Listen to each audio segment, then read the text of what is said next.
से होगी। गुज़श्ता रोज शहर श्रीनगर में जहां पर अस्पतालों में जहां पर ऑक्सीजन की कमी की खबर गुलिस्तान चैनल पर नश्र की गई। इसके बाद आज जम्मू कश्मीर के नए लेफ्टिनेंट गवर्नर मनोज सिन्हा, जिन्होंने कल ही जम्मू कश्मीर के अंदर जिम्मेदारी संभाली थी, अज खुद आज श्रीनगर के एक बड़े अस्पताल का दौरा किया और अस्पताल के अंदर अज खुद पहुंचकर यहां पर हालात का जायजा लिया, मुआयना किया, इंतजाम क्या कुछ हैं उस सब पर नजर की। और इस बीच आज SMHS अस्पताल के अंदर इस दौरे के दौरान उन्होंने कई अहम फैसले लिए। कोविड-19 के इंतजाम पर उन्होंने सवाल भी उठाए, हंगामी बुनियादों पर अस्पताल में भर्ती का हुक्म दिया है और साथ ही साथ मनोज सिन्हा की तरफ से श्रीनगर जम्मू के बड़े अस्पतालों के अंदर नई भर्ती का हुक्म भी जारी किया गया। नए LG ने जो कि आज श्रीनगर के इस बड़े अस्पताल में पहुंचे, जहां पर लगातार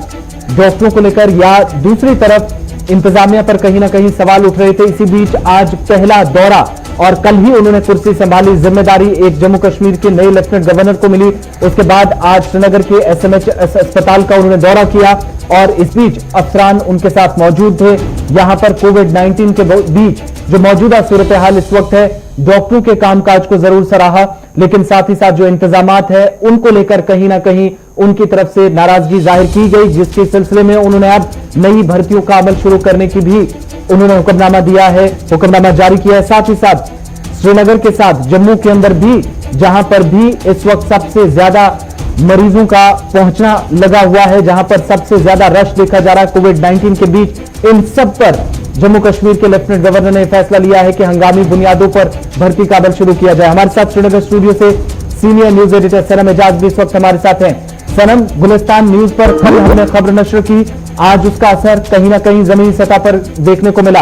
आप खुद ग्राउंड जीरो पे थे, क्या कुछ लेफ्टिनेंट गवर्नर साहब की तरफ से अस्पताल के अंदर पहुंचकर डॉक्टरों से बात की गई और साथ ही साथ जो नई भर्तियों के अमल का, नई भर्ती का हुक्म दिया गया है, उसमें मजीद क्या कुछ तफसीलात हैं?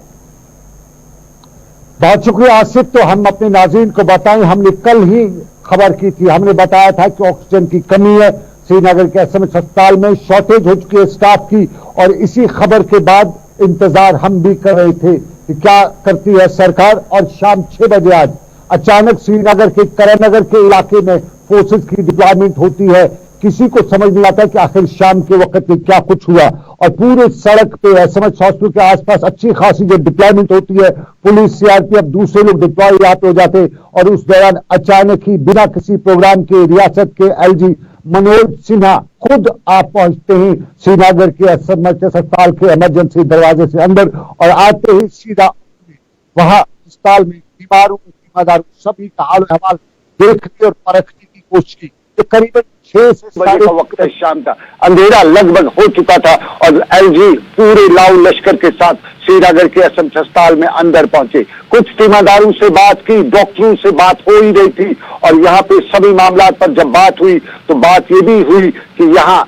ऑफिशियली तौर पे क्या क्या अरेंजमेंट्स किए जा चुके हैं, और कुछ इंतजामात को तसल्ली बख्श करार दिया। खासतौर पे डॉक्टरों की अच्छी खासी पीठ भी थपथपाई और डॉक्टरों से उम्मीद का इजहार करते हुए बताया कि इस वक्त जो मुल्क के हालात हैं, जो दुनिया के हालात हैं, उसमें सबसे इंपॉर्टेंट रोल डॉक्टरों का बनता है। और डॉक्टरों ने भी अपने कुछ मामला और मुतालबात LG के सामने रखे और LG ने यकीन दिलाया कि उन मामला पर भी गौर खौज होगा। लेकिन LG जब आगे पहुंचे तो ऑक्सीजन की भी उन्होंने बात की, और यहाँ पे इंतजामिया ने उन्हें बताया कि ऑक्सीजन अवेलेबल नहीं है, शॉर्टेज है, लेकिन चेस्ट डिजीज हॉस्पिटल के हवाले से उन्हें बताया गया कि वहां पूरी तरह से अवेलेबल है, यहाँ पे मैनेज किया जा रहा है। और इसके साथ साथ स्टाफ का जब उन्होंने हाल अहवाल देखा और पूछा कि स्टाफ स्ट्रेंथ क्या है, तो LG को जब स्टाफ स्ट्रेंथ बताई गई, हालात बताए गए, तो उसके बाद LG ने मौके पर ही 200 लोगों को फास्ट ट्रैक बुनियादों पर फटाफट में भर्ती करने का काम जारी किए। और इसमें ये चीज का भी रखा गया कि नर्सेज वगैरह के लिए जो स्टाफ है, पैरामेडिक्स का स्टाफ, उनके लिए ट्रेंड होना चाहिए, उनके लिए बाकायदा तौर पर स्क्रूटनी की जाएगी। तो इसलिए फिलहाल उन्होंने कहा कि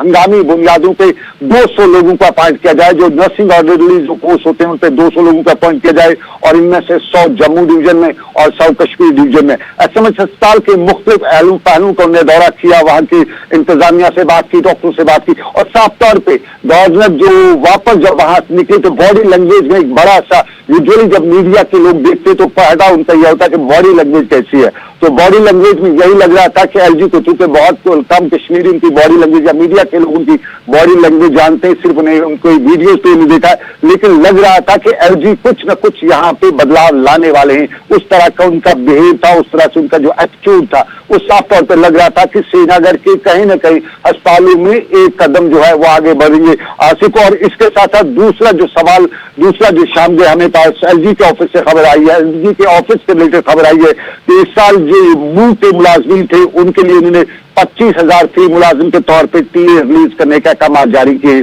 और उस पर कुछ लोगों को हिंदी में कहें आपत्ति यानी तशवीश भी थी, क्योंकि इस साल मूव हुआ ही नहीं है। जम्मू से कोई मुलाजिम कश्मीर नहीं आया, कश्मीर के जितने भी मुलाजिम थे उनमें से बड़ी तादाद पहले आ चुके थे। तो लोग इसे दरियादिली कहते हुए ये भी बता रहे थे कि एलजी साहब को शायद जम्मू कश्मीर के खजाने का हाल अहवाल पता नहीं है, यहाँ किस तरह की मशीयत है, किस तरह की सिचुएशन है। और कुछ लोग उससे जब बाहर निकले हम या हमने बात की तो बहुत से लोग कहते थे कि एलजी साहब जो है नए नए हैं, शायद उन्हें गलत तरीके से आज भी कुछ लोग शायद ब्रीफ कर रहे हैं। ताहम साफ जाहिर है लोग ये भी चाहते थे कि एलजी साहब इस पर गौर करें कि इस साल तो मूव हुआ ही नहीं है। जो दरबार मूव हुआ 2 हिस्सों में हुआ, एक जम्मू में रहा, एक कश्मीर में रहा, तो ये 25,000 रुपए फी कस मुलाजिम के, जबकि रियासत के बड़ी तादाद मुलाजमीन किया वो इस वक्त भी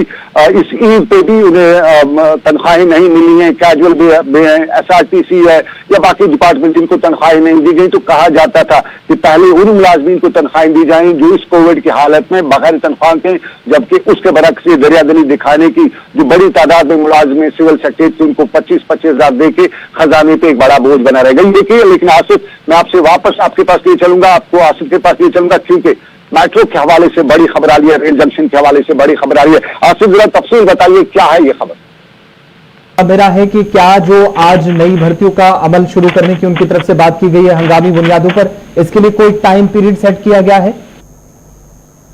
बिल्कुल आसिफ, ऐसा कुछ उन्होंने जो इंतजामिया उनके साथ थी, यहाँ के जो बाकी लोग थे एडमिनिस्ट्रेशन के सेक्रेटरी, चीफ सेक्रेटरी वगैरह, उन सबको हिदायत दी कि हंगामी फौरन उनका लफ्ज था फौरन यहाँ पे इसकी भर्ती होनी चाहिए ताकि लोगों को किसी किस्म की परेशानी न हो। मैं दोबारा आपके पास लौटूंगा सर, लेकिन एक और बड़ी खबर हम आपको यहां पर बताएंगे, जहां लेफ्टिनेंट गवर्नर ने आज दूसरे दिन कल उन्होंने जिम्मेदारी संभाली और आज श्रीनगर के SMHS अस्पताल का उन्होंने दौरा किया और यहां पर उन्होंने हालात का जायजा लिया और जो कुछ कमियां थी उन पर सवाल जरूर उठ रहे थे और उनको पूरा करने के लिए अब उन्होंने हुक्मनामा भी जारी किया है। हंगामी बुनियादों पर यहां पर भर्ती का अमल भी है वो शुरू कर दिया जाएगा, लेकिन साथ ही साथ दफा 370 की मनसूखी को 1 साल मुकम्मल हो चुका है और इस 1 साल के दौरान मरकजी सरकार की तरफ से कई अहम फैसले लिए गए, जिनमें एक बड़ी खबर इस वक्त हम आपको ये बता रहे हैं कि मेट्रो को लेकर जम्मू कश्मीर के मुतालिक जो पहल की गई थी मरकजी सरकार की तरफ से, जो प्रोजेक्ट बनाने की बात हुई थी जिसकी शुरुआत की गई है वो 2024 तक मुकम्मल हो सकता है। आज वज़ीर ममलिकत डॉक्टर जितेंद्र सिंह की तरफ से ट्वीट किया गया कि 1 साल जब जम्मू कश्मीर के अंदर मुकम्मल हुआ, तामीर और तरक्की का नया दौर शुरू हुआ और एक बड़ा उन फैसलों में से एक बड़ा फैसला यह भी था जो पिछले 1 साल में लिए गए, वो था मेट्रो का प्रोजेक्ट मुकम्मल करना। 2024 तक ये प्रोजेक्ट मुकम्मल हो सकेगा। जम्मू और श्रीनगर को मेट्रो से जोड़ने की जो मरकजी सरकार की कोशिश थी उसमें डॉक्टर जितेंद्र सिंह के मुताबिक एक बड़ी कामयाबी मिलेगी और ट्वीट करके उन्होंने कहा कि आने वाले वक्त में जम्मू के साथ साथ श्रीनगर के अंदर भी अवाम को डायरेक्ट फायदा पहुंचाने की कोशिश जो मरकजी सरकार की है उसके तहत मेट्रो ट्रेन जो है उसका DPR तैयार कर लिया गया है। जम्मू और श्रीनगर दोनों के लिए DPR तैयार है और जम्मू में 17 घंटों तक एक दिन में ट्रेन चलेगी, यानी 24 घंटों के दौरान मेट्रो 17 घंटों तक शेड्यूल के हिसाब से चलेगी। श्रीनगर में जो डॉक्टर जितेंद्र सिंह की तरफ से ट्वीट किया गया उसके मुताबिक जब प्रोजेक्ट मुकम्मल होगा तो उसके तहत जम्मू में एक दिन में 17 घंटे ये मेट्रो चलेगी। श्रीनगर की उनने 2 तरह की यहां पर उनने टाइमिंग बताई है कि प्रोजेक्ट मुकम्मल होने के बाद 17 घंटे यहां पर गर्मियों में और 14 घंटे सर्दियों में सरमा के मौसम में यहां पर मेट्रो चलेगी। और साथ ही साथ आखिरी लाइन उनके ट्वीट में कि ये प्रोजेक्ट 2024 तक मुकम्मल होगा। डॉक्टर जितेंद्र सिंह का ट्वीट आज उस वक्त सामने आया जब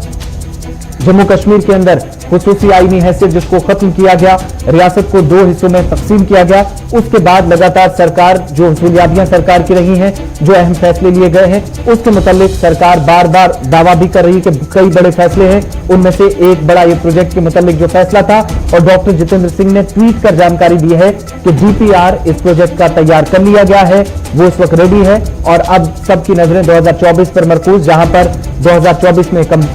मुकम्मल तौर पर इस प्रोजेक्ट को अवाम के वक्त कर दिया जाएगा।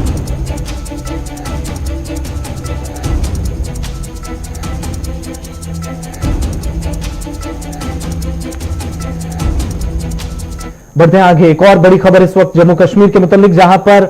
कौमी तहकीकाती एजेंसी की कार्रवाई आज लगातार जम्मू कश्मीर के अंदर जारी रही और खासतौर से श्रीनगर और दीगर कई इलाकों के अंदर छापेमार कार्रवाइयां अंजाम दी गई। इस दौरान आज भी एनआईए की टीम की तरफ से श्रीनगर के मुतअद्दिद इलाकों में और साथ ही साथ दीगर इलाकों के अंदर भी कार्रवाई कौमी तहकीकाती एजेंसी की तरफ से की गई और इन कार्रवाइयों को जो जम्मू कश्मीर पुलिस के मुअत्तलशुदा डीएसपी देवेंद्र सिंह केस है उनके साथ जोड़ा गया है और जो लेन देन का मामला है, जो मनी लॉन्ड्रिंग का मामला है, उसमें भी बताया जा रहा है कि श्रीनगर के एक मारूफ ताजिर के इमलाक पर छापेमारी हुई, उनसे कुछ दस्तावेजात लिए गए हैं, जब्त करके उनसे पूछताछ की जा सकती है। इस तरह की खबरें सामने आई हैं। सनम एजाज हमारे साथ हैं। सनम, क्या कुछ इस मामले में मजीद तफसीलात हैं आपके पास? आसिफ, ये एनआईए की छापामारी श्रीनगर के नगीन के इलाके में, हजरत बल नगीन के इलाके में हुई है और सुबह सुबह ही एनआईए और जम्मू कश्मीर पुलिस के अहदेदारों और एहलकारों ने जहां पे एक मारूफ ताजिर जो होटल इंडस्ट्री के साथ भी जुड़ा हुआ है, उनके घर पर छापेमारी की और छापेमारी काफी देर तक वहां पर जारी रही, तलाशी वगैरह जारी रही और लगभग दोपहर तक इस तलाशी मुहिम के दौरान हमें यही मालूम हुआ कि वहां से उनके जो मोबाइल हैं और उसके साथ साथ उनके बैंक अकाउंट्स को परखा गया और उसके साथ कुछ मोबाइल्स और बैंक डिटेल्स को साथ लिया गया। ये मालूम नहीं हो सका कि छापेमारी की वजह क्या थी, लेकिन जब माना जाता है, कुछ अंदाजा लगाया जा रहा था कि देवेंद्र सिंह की गिरफ्तारी या देवेंद्र सिंह के साथ जोड़ के देखा जा रहा है। ये जो छापामारी हुई, ये कश्मीर के जाना माना बिजनेस फैमिली है और कश्मीर से बाहर का भी इनका बिजनेस है और ये भी कहा जाता है, इस सवाल से भी कहा जा रहा था कि कहीं न कहीं ये मनी लॉन्ड्रिंग का मामला हो, क्योंकि मुल्क से बाहर इनका बिजनेस है, तो उस हवाले से भी इसको जोड़ के देखा जा रहा था, ये बताया जा रहा था। लेकिन इसकी एनआईए की तरफ से इसकी कोई तफसील फराहम नहीं की गई और ना ही यूजुअली एनआईए का कोई प्रेस नोट वगैरह इस हवाले से अभी तक सामने आया है। लेकिन अंदाजे लगाए जा रहे हैं, कुछ अंदाजा ये भी है कि देवेंद्र सिंह की गिरफ्तारी हुई है, 6 और लोग उसके साथ जो है छापामारी में जो अब तक गिरफ्तार भी हुए और जम्मू की कोर्ट में, एनआईए कोर्ट में उस पर चालान भी हो चुका है बाज़ाब्ता तौर पे। कहीं न कहीं जोड़ के उसी के साथ कुछ लोग देख रहे थे और कुछ लोग ये भी कह रहे थे कि एनआईए के साथ साथ ये जो छापामारी है ये मनी लॉन्ड्रिंग का मामला भी हो सकता है, लेकिन इसकी कोई तफसील बाहर नहीं आई है। ये एक मामला कश्मीर का था, लेकिन कश्मीर में अब दूसरा मामला भी है आसिफ, और वो है हमारे प्राइवेट स्कूलों की मनमानियां और मनमानियों में बार बार सवाल उठते रहते हैं। बिल्कुल सनम, मैं दोबारा इस पर भी आऊंगा। जहां पर कौमी तहकीकाती एजेंसी की बात हुई है तो ये कार्रवाई तो एनआईए की वादी कश्मीर के अंदर आज चलती रही, दूसरी तरफ जम्मू के अंदर पुलिस की भी कार्रवाई जारी है। मैं स्कूल वाली खबर पे भी आपके पास दोबारा लौटूंगा, लेकिन उससे पहले जम्मू की एक खबर आपको बताते हैं, जहां पर पुलिस की तरफ से आज एक बड़ी कार्रवाई की गई और पुलिस ने यह दावा किया कि जम्मू जिले से 6 मिलिटेंटों के मुआविन को गिरफ्तार किया गया। बालाई वर्कर हैं जिन्हें गिरफ्तार किया गया है और पुलिस के मुताबिक ये गिरफ्तार सभी लोग पाकिस्तानी हैंडलर्स से डायरेक्ट राब्ते में थे। मजीद गिरफ्तारियां मुतवक्का हैं आईजीपी जम्मू के मुताबिक, और ये 6 लोग जो जख्मी हुए, माफ कीजिएगा, जो गिरफ्तार हुए हैं, इनमें बताया जा रहा है कि बेशतर जो वादी कश्मीर के हैं, इनसे पूछताछ की जा रही है। कई बड़े खुलासे हो सकते हैं जो जम्मू के अंदर पिछले कई दिनों से सरगर्म थे और माना जा रहा है कि कई लोगों के साथ सरहद पार इनका राब्ता था और मुबैना तंजीम लश्कर के जो जिम्मेदारान हैं, सरहद पार बैठे हैं, उनसे बराह रास्त ये फोन पर बात करते रहे हैं, सोशल मीडिया के जरिए राब्ते में रहे हैं और साथ ही साथ खबर यह भी आ रही है कि गिरफ्तार होने वाले इन लोगों से 1.5 लाख रुपए समेत कुछ और सामान भी आज बरामद किया गया। आईजीपी जम्मू को जरा सुनते हैं क्या कुछ उन्होंने मजीद तफसीलात दी, उसके बाद जम्मू कश्मीर के अंदर प्राइवेट स्कूलों की भी बात करेंगे। पहले आईजीपी जम्मू को सुन लेते हैं।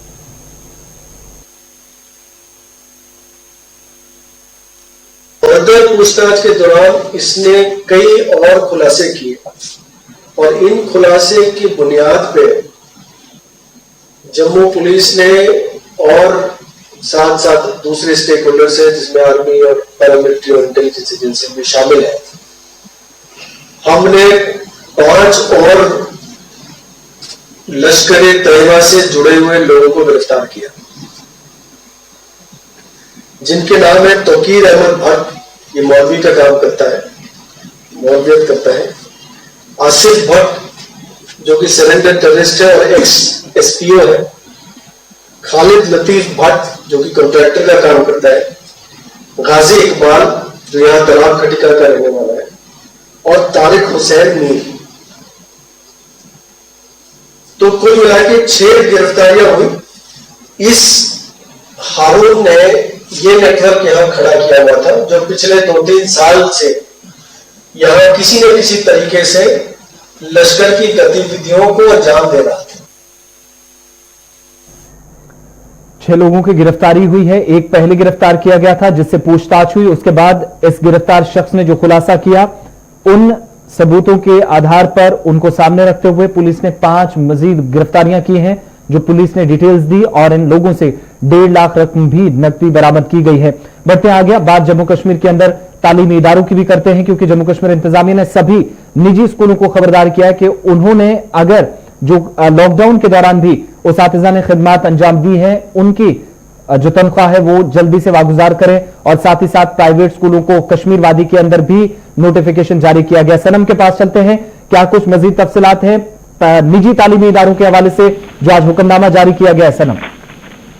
देखिए, बिल्कुल आज से निजी तालीमी इदारे यानी प्राइवेट स्कूल्स की मनमानियां और इन मनमानियों के बीच में पहले कंट्रोवर्सीज में प्लेस देना और न देना का सवाल, और उस सवाल के बीच में कई निशस्तें, कई मीटिंग्स हुई, पेरेंट्स की हुई, इंतजामिया की हुई, और पेरेंट्स एसोसिएशन के साथ साथ ये जो स्कूल एसोसिएशन इनकी मीटिंग्स हुई, और आखिर पे नतीजा ये निकला कि कुछ जो फीस दे सकता है वो दे देगा, जो नहीं दे सकता उसको फोर्स नहीं किया जाएगा। लेकिन वो सिर्फ फैसला हुआ, वो सिर्फ बताया गया, बाकी उसके बाद उस पर अमल दरामद नहीं हुआ। बहुत ऐसे स्कूल से पेरेंट्स हैं जो हमें लगातार बता रहे हैं, हमें लगातार कि प्राइवेट स्कूल ने उनका जो जितने भी फॉर्मेलिटीज है वो बंद कर रखी है, उन्हें फोर्स किया जाता है फीस देने के। लेकिन अब एक और बवाल इन्होंने प्राइवेट स्कूल वालों ने उठाया था, और यह बवाल था कि जो भी स्टाफ यहाँ पे काम करता है उसको कोविड और हालात की बहानाबाजी बनाते हुए उन्हें तनख्वाहों से महरूम रखा गया, और बहुत से लोग जो स्टाफ है उनका, खासतौर पे प्राइवेट स्कूलों में खवातीन इस स्टाफ में हैं, और इन स्टाफ के मेंबरान को धमकी दी गई कि अगर आपने लिया तो आपको टर्मिनेट किया जाएगा, अगर आपने अपने वेज मांगे, ये किया। अगरचे इन असातिज़ा से क्लासेस लिए गए, जो ऑनलाइन क्लासेस है वो उनसे लिए गए, उनके प्रोजेक्ट्स उनसे लिए गए, लेकिन उस पर काम चलाया गया, पेरेंट्स तक बच्चों तक पहुंचा गया। लेकिन इन्हें फीस देते, सैलरी देते वक्त स्कूल की इंतजामिया ने लातुलाल से काम लिया, और बहुत जगहों पे इनके डराए धमकाने के भी वाक़ात की खबरें हमारे पास लगातार पहुंचती रही है। और इस सारे के बीच में अब इंतजामिया मुतहरक हुई है, क्योंकि ये बात हमने भी उठाई, सबने उठाई, तो इंतजामिया डायरेक्टर स्कूल एजुकेशन ने बाज़ाब्ता तौर पे अब ऑर्डर्स जारी किए कि जो भी प्राइवेट स्कूल अपने स्टूडेंट्स, अपने टीचर्स को सैलरी नहीं देगा उसके खिलाफ सख्त कार्रवाई की जाएगी। और कुछ बड़े स्कूल, इसमें सबसे पहले सर्विस कश्मीर में डीपीएस है, उसके साथ साथ मेलनसन है, बर्नहाल है, या ये स्कूल है, इनके ये जो ट्रस्ट पे चलते हैं वहां पे ये फीस देने की शिकायत है, लेकिन कम है, उतनी ज्यादा नहीं है। कुछ स्टाफ को दिया गया है, कुछ स्टाफ को नहीं दी गई है। लेकिन ये जो दूसरे जो बी ग्रेड के हम कहते हैं, बी क्लास जो स्कूल्स है, उनके हवाले से लगातार शिकायतें अक्सर जो है उन्होंने प्रॉपर्टीज बनाई हैं, डोनेशन ली है, और डोनेशन का बड़ा पैसा उनके पास एज एन एसेट अवेलेबल रहता है। इन हालात में उसको इस्तेमाल किया जा सकता था, तो इन टीचर्स को सैलरी दी जा सकती थी, लेकिन वो अपनी जेबें भरते हैं, अपने खाने भरते हैं। इस गरीब मुलाजिम का जो बहुत कम सैलरी मिलती है, 5-6 हजार, और मुश्किल से किसी को अगर ज्यादा मिलती है तो 10,000 को सैलरी। ये तो बड़ा मामला था सनम, लेकिन इसके साथ साथ कई उसातिज़ा जो बार बार ये शिकायत कर रहे थे, हमारे न्यूज रूम्स को भी कॉल मौसूल हो रही थी बार बार, श्रीनगर के अंदर भी, दिल्ली के अंदर भी, कि कई लोगों को पता ही नहीं है क्या वो अभी नौकरी कर रहे हैं या नहीं। इस सिलसिले में भी क्या कुछ हुक्मनामा जारी किया गया? क्योंकि खबर ये थी बहुत सारे लोगों को निकाल दिया गया है, लेकिन उन्हें पता ही नहीं है। इसी लॉकडाउन के पीरियड के बीच में उन लोगों को लेकर क्या कुछ कहा गया? देखिए, पिछले साल 4 अगस्त को जो ऑन रोल्स था स्कूल में, वो आज ऑन रोल्स है, चाहे उसको पता हो या ना हो, उसको बाज़ाब्ता तौर पर सैलरी देनी है, और ये इंतजामिया का फैसला है। जो जितना भी स्टाफ होगा जो पिछले साल, हाँ, अगर उसने खुद ही अपने आप को स्कूल से अलग ना किया वो अलग बात है, लेकिन इंतजामिया ऐसे किसी भी ये जो प्राइवेट स्कूल है, ऐसे किसी भी टीचर को बेदखल नहीं कर सकते, तनख्वाह से नहीं अलग कर सकते हैं, जो पिछले साल 4 अगस्त से ऑन रोल था। ये सरकार का फैसला है इस हवाले से, और बाकायदा तौर पे इसके लिए बाकायदा तौर पे ऑर्डर भी निकलने वाला है, और एक ऑर्डर निकल भी चुका है, और अब डेट के हवाले से बाकायदा तौर पर ऑर्डर भी निकला है कि किस डेट से कहां तक ये सब कुछ होगा। सनम, यहां पे छोटा सा ब्रेक लेंगे, दोबारा आपके पास लौटेंगे। ब्रेक के उस पार आपको